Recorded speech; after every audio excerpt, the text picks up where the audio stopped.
Oke, selamat sejahtera saya ucapkan kepada Dr. Musli dan juga rakan-rakan sekalian. Pada hari ini kami sekumpulan akan membentangkan soalan yang diberi, yaitu bincangkan secara kritis tentang anakronisme dalam pensejarahan Melayu. Berikan bentuk dan contoh-contoh yang sesuai merujuk pada naskah-naskah Melayu lama. Oke, pada hari ini saya Persib Berdiri akan membentangkan bagian saya, yaitu di mana saya akan menerangkan dalam pengenalan. Oke, pengenalan. Anakronisme bermaksud bertentangan dengan masa, yaitu di mana seperti mana kita tahu ana itu adalah bertentangan, terus itu merupakan masa. Artinya di sini satu konsep dan sebuah persoalan yang menentu tentang masa yang bertentangan dengan masa yang sebenarnya. Oke, seterusnya juga anakronisme ini biasanya akan membandingkan dua buah teks dalam menerangkan perbandingan yang bertentangan dengan masa dan peristiwa pada yang sama. Seterusnya juga kita dapat melihat menurut Bapak Pensejarahan Modern yaitu Leopold Rank pada abad ke-19 menyatakan dalam sebuah penulisan pasti ada golongan atau para sejarawan yang seterusnya juga saya akan menerangkan yaitu bentuk dan contoh anakronisme pada karya yang sama. Oke, anakronisme ini dapat dilihat dalam teks-teks Melayu lama dan juga naskah-naskah Melayu tradisional dalam pensejarahan Melayu. Sebagai contoh yang dapat kita lihat adalah dalam kitab Sulalatus Latin, Hikayat Sultan Aceh, Hikayat Merung Mahawangsa dan juga Putri Go Gumbamui. Oleh itu, pertama yang kita dapat melihat anakronisme ini adalah pada karya yang sama. Yang kedua adalah dia membandingkan antara sebuah hasil sejarah dengan atau fakta sejarah sezaman yang berlainan. Oleh itu kita juga melihat bahwa anakronisme pada karya yang sama dapat dilihat dalam penulisan R.O. Winston yaitu koleksi Raffles dalam Jim Brass, manakala penulisan yang kedua adalah W.G. Shelby, di mana penulisan ini adalah berkaitan dengan penceritaan peminangan Putri Gunung Ledang dan Melaka. Walaupun membincangkan tentang peristiwa yang sama, tetapi ianya mempunyai penceritaan yang berbeza. Maksudnya di sini adalah kita dapat melihat melalui dua versi ini dua watak yang berlainan dalam satu peristiwa yang sama, dan jelas sekali unsur anakronisme ini dapat dilihat pada karya berkenaan. Oke, sebagai contoh, ini adalah contohnya. Yang pertama, R.O. Winston 1938 pada halaman 129, di mana maka Sultan Mansur menceritakan tentang segala orang-orang besar bahwa kita hendak beristri terlebih dahulu dari segala raja-raja di dalam dunia ini. Maka kita baginda, kita hendak meminang putri Gunung Ledang, Laksmana dan Sang Setialah kita ceritakan, maka sembah Laksmana dan Sang Setia baik tuanku. Oke, ini adalah tulisan yang kedua di mana W.G. Wilsberg 1997 pada halaman 215 kita dapat melihat maka dan Mahmud jikalau beristri dengan anak raja, ini adalah raja-raja lain pun demikian juga. Akan sekarang kita hendaklah meminang Putri Gunung Ledang, Laksmana dan Sang Setia Titi, sembah Laksmana dan Sang Setia baiklah tuanku. Oke, kita dapat melihat dua perbedaan watak yaitu Sultan Mansur Shah dan Sultan Mahmud. Oleh itu kita dapat melihat anakronisme ini pada karya yang dua karya tetapi berlainan watak. Oke, kita teruskan kepada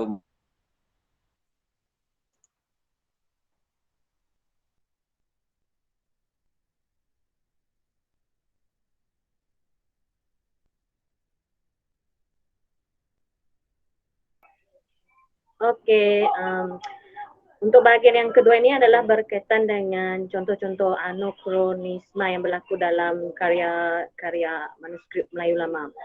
Oke, yang pertama adalah anokronisme dengan membandingkan dua teks sejarah yang berlainan terhadap peristiwa yang sama. Okey, dalam bahagian ini, dua buah karya yang terdapat di Aceh yang mengandungi anokronisme akan dikupas, iaitu yang berjudul, iaitu sebuah kitab yang berjudul Bustan Selatin dan juga Hikayat Sultan Aceh Marhum. Dua buah karya ini dia digunakan kerana terdapat dua peristiwa sejarah yang dijadikan contoh untuk memperlihatkan anokronisme yang berlaku. Okey, contoh yang pertama adalah peristiwa yang terdapat dalam karya ini sebenarnya telah lama berlaku, tetapi diletakkan seolah-olah berlaku pada masa yang terkemudian. Dan yang kedua pula adalah peristiwa yang berlaku kemudian, tetapi diletakkan seolah-olah peristiwa itu berlaku pada masa yang lebih awal. Oleh itu, contoh di sini akan dikemukakan sekali teks sejarah yang terkait peristiwa tersebut. Okey, contoh peristiwa yang pertama iaitu, saya bacakan dulu teks sejarah. Kemudian dari itu, maka kerajaan Sultan Alauddin Riayat Shah Ibni Sultan Ali Mughayat Shah pada hari Isnin menyuruh utusan kepada Sultan Rom ke Istanbul kerana meneguhkan agama Islam. Maka dikirim Sultan Rom daripada jenis utus dan tahu menuang bedil. Maka pada zaman itulah dituang orang meriam yang besar-besar dan ialah pertama-tama Ghazi dengan segala kafir, dan itulah disebut orang akan dia marhum kahar. Okey, di sini ini adalah teks yang dikemukakan dalam kitab Bustan Selatin, di mana kitab ini dia menganggap bahawa Sultan Aceh yang terlibat dalam peristiwa sejarah ini adalah Sultan Alauddin Riayat Shah Ali Mughayat Shah itu tadi, yang memerintahkan untuk menghantar utusan ke Rom ataupun ke Turki. Manakala Hikayat Sultan Aceh Marhum pula dia berpendapat bahawa pelaku yang telah menyatakan bahawa penghantaran utusan itu sebenarnya dilakukan oleh Sultan Aceh yang termasyhur pada ketika itu, yang bernama Sultan Iskandar Muda Mahkota Alam, yang memerintah Aceh bermula daripada tahun 1606 Masihi sehingga 1636 Masihi bersamaan dengan 7 Masihi lah. Okey. Di sini kita lihat perbezaan yang ketara, iaitu yang memperlihatkan pelaku yang terlibat dalam peristiwa itu berbeza. Okey, yang kedua, next. Okey, kita balik kepada peristiwa yang kedua, iaitu peristiwa di mana ini juga satu keratan teks yang terdapat dalam kitab Bustan Selatin juga. Okey, saya bacakan dulu ya. Kata sahibu tarikh pada zaman baginda lah berbuat suatu bustan, iaitu kebun terlalu indah sehinggalah ke ayat yang berbunyi, dan buah jelar dan jintan dan jagung dan jaba dan sekol dan injelai. Okey, ini adalah teks yang terdapat dalam kitab tersebut, di mana kitab ini dia mengisahkan tentang tindakan Sultan Iskandar Tanding yang memerintah Aceh pada ketika itu, yang memerintah Aceh pada tahun 1637 Masihi sehingga 1040 Masihi, yang telah membina sebuah taman atau bustan yang dikenali sebagai bustan yang cantik dan indah di perkarangan istananya. Sultan Iskandar Tanding juga telah membina sebuah bangunan yang dikenali juga sebagai Gegunung Menara Permata di bustan yang telah dibinanya itu. Okey. Menurut berlainan pula dengan yang diceritakan oleh Hikayat Sultan Aceh Marhum, di mana hikayat ini telah memperlihatkan bahawa pelaku yang melakukan pembinaan taman yang indah tersebut yang besar di Istana Raja Aceh adalah Sultan Iskandar Muda. Okey, di sini kita dapat lihat bahawa perbezaan antara Bustan Selatin dan juga hikayat Sultan Aceh Marhum, di mana pelaku yang melakukan peristiwa yang sama, tetapi dia pelaku dalam setiap karya-karya manuskrip ulama ini adalah berbeza. Oke. Oleh itu, dalam hikayat Sultan Aceh ini dia menyatakan bahwa pelaku yang melakukan itu adalah Sultan Iskandar Thani, di mana Sultan Iskandar Thani ini juga membina sebuah taman dan juga sebuah bangunan yang dengan nama yang sama, Gegunungan Menara Permata di perkarangan istana. Namun menurut hikayat ini kebun ataupun bustan itu dibina adalah untuk menghibur Maisuri Baginda yang berasal dari negeri Pahang. Oke, itu saja.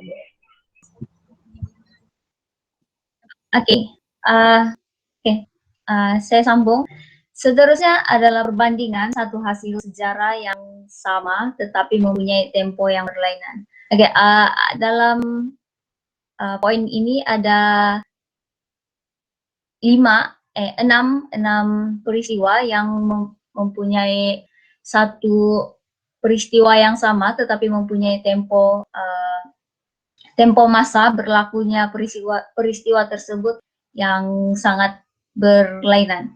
Pertama sekali adalah tentang perkawinan Sultan Mansur Shah dengan putri Raden Galuh Cendera Kirana. Dalam peristiwa ini, putri Raden Galuh Cendera Kirana adalah anak kepada Majapahit. Seterusnya yang kedua adalah hikayat Merong Mahawangsa dengan sejarah Melayu seperti yang dibentangkan oleh pembentang yang pertama tadi. Dan yang ketiga adalah tempo pemerintahan Raja Melayu di Perak. Dalam peristiwa ini, tempo pemerintahan Raja Melayu di Perak, terdapat 3 versi ataupun 3 penghuraian yang berlainan, terutama tentang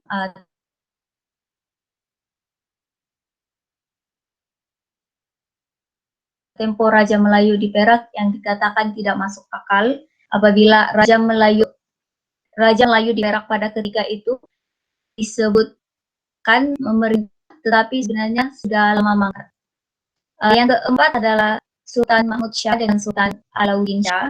Yang kelima Islaman Sultan Kedah. Keenam Sultan Muzaffar Shah dengan Sultan Mahmud Shah. Setiap peristiwa sejarah ini mempunyai peristiwa ataupun kronologi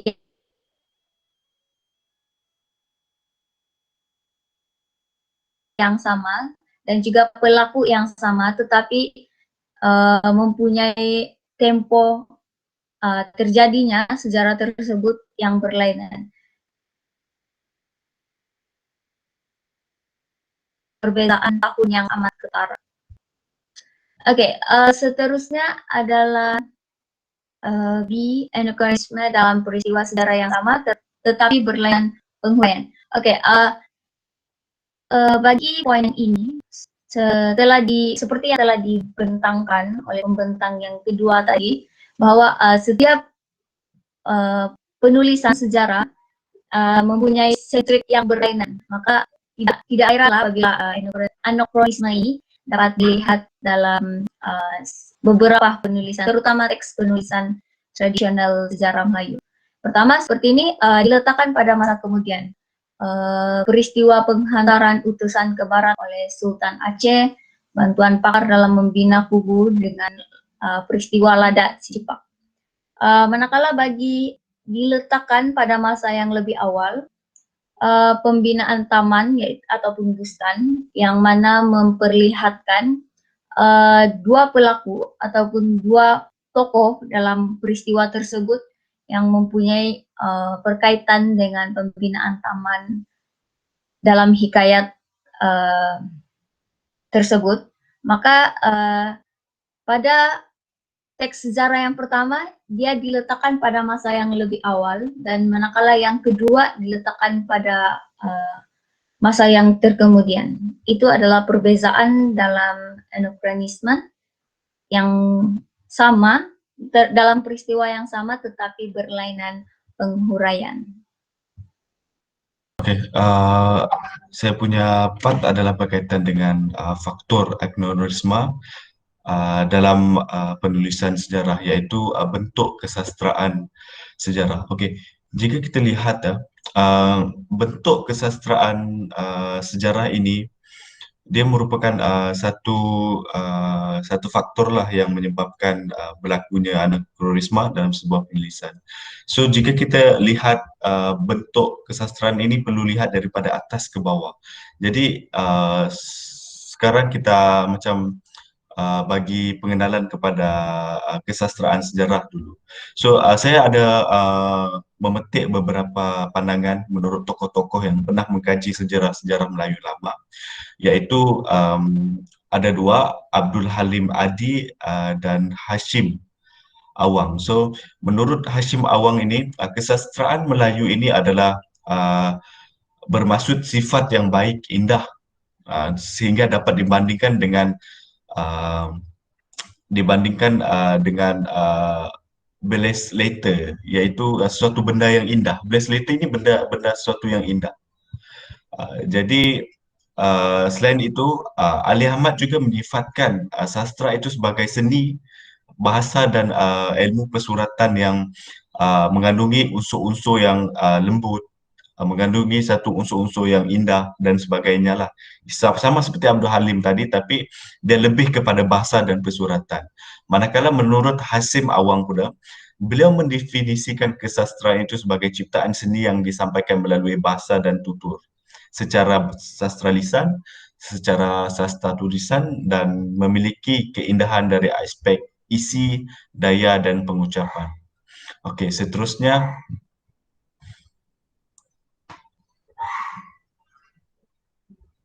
Okey, jika kita lihat bentuk kesastraan Melayu ini, dia terbahagi kepada dua, iaitu bentuk kesastraan Melayu lama dan bentuk kesastraan Melayu moden.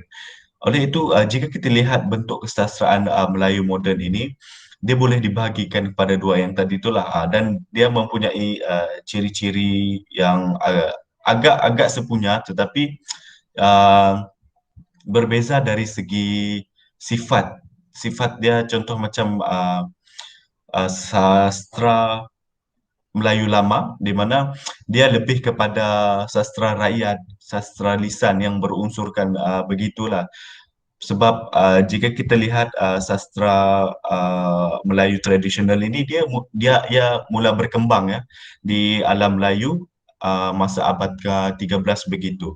So macam sastra lama ni kan, dia lebih kepada sastra-sastra yang melibatkan cerita-cerita mitos, legend, dan yang bersifat naratif. Manakala sastra moden ni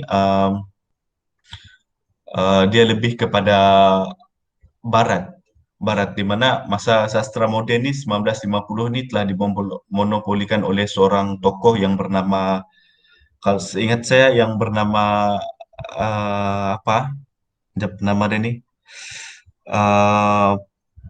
seorang sastra daripada Indonesia, itu yang saya tahu. So sastra moden ini dia bersifat syair, prosa, novel, sajak, cerpen, dan drama.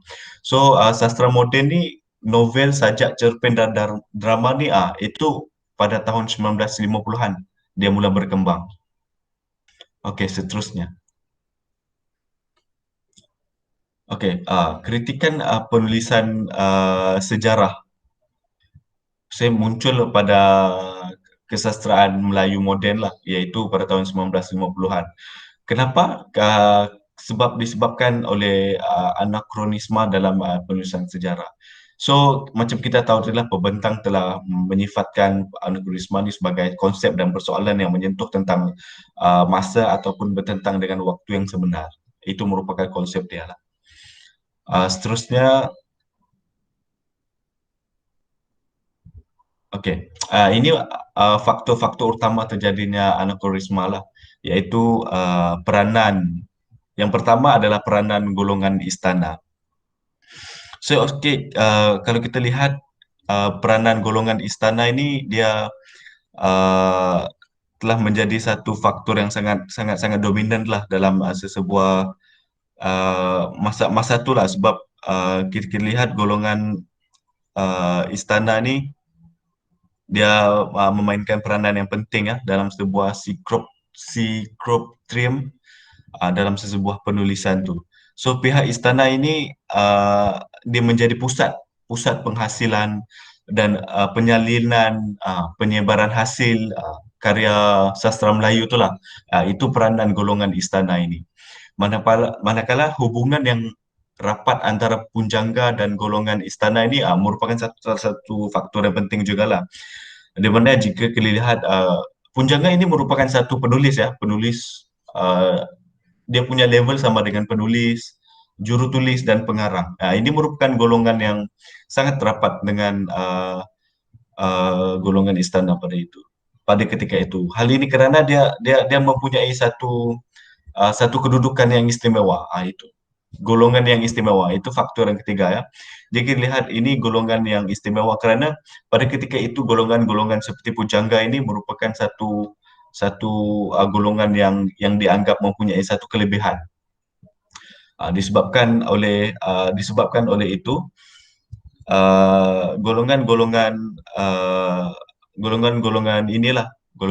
pujangga ini menyebabkan terjadinya anakronisme dalam sesebuah penulisan sejarah Melayu. Mereka menceritakan hanya untuk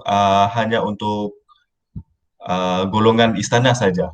Jadi jika terdapat kesalahan dan benda yang tidak disukai oleh golongan istana, maka punjangga ataupun para penulis ini harus menyesuaikan penulisan itu mengikut kehendak golongan istana.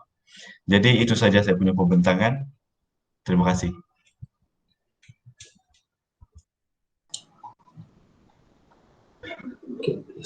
Seterusnya, faktor kedua yang menyebabkan terjadinya anakronisme adalah zaman dan masyarakat. Faktor ini mempunyai kaitan dengan penulis dan sikapnya dalam penulisan sejarah. Keadaan masyarakat yang dikaitkan dengan hal ini sehingga mempengaruhi hal ini. Penulis boleh membuat tokoh tambah isi yang diperlukan dengan sesuka hati ataupun menolak mana-mana isi yang tidak diperlukan. Mereka bersikap demikian disebabkan rupa dan kehendak masyarakat.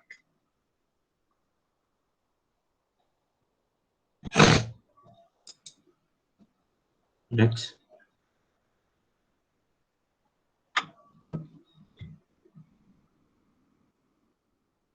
Secara keseluruhannya, analisis yang dibuat membuktikan wujudnya fenomena anakronisme dalam penulisan sejarah Melayu. Anakronisme terjadi disebabkan keadaan tertentu dalam menghasilkan karya sejarah. Misalnya, penyalinan semula telah menyebabkan wujudnya perbezaan dalam pentafsiran atau penterjemahan bagi setiap penyalin.